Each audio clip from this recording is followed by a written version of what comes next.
أسوأ وأجرأ وكمان أشيك 7 إطلالات للنجمات في حفلة ديرجس الأخيرة صدمت الكل، وفنانة مش هتتوقعوها كانت الأجمل. خلينا نبدأ معاكم بالإطلالات اللي ما عجبتش ناس كتير زي فستان دينا.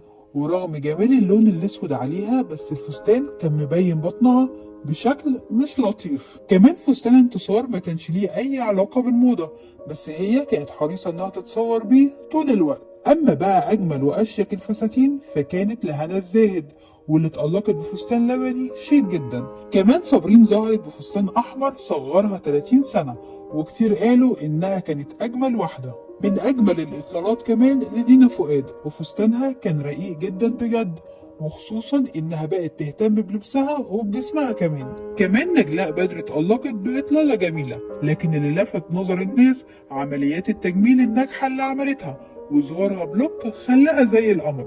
آية سماحة كمان كانت شيك جدا في اليوم ده، وفستانها كان جريء. أما من الإطلالات اللي صدمت ناس كتير بجد كانت لنيكول سبق، لأن فستانها كان مكشوف من كل حتة.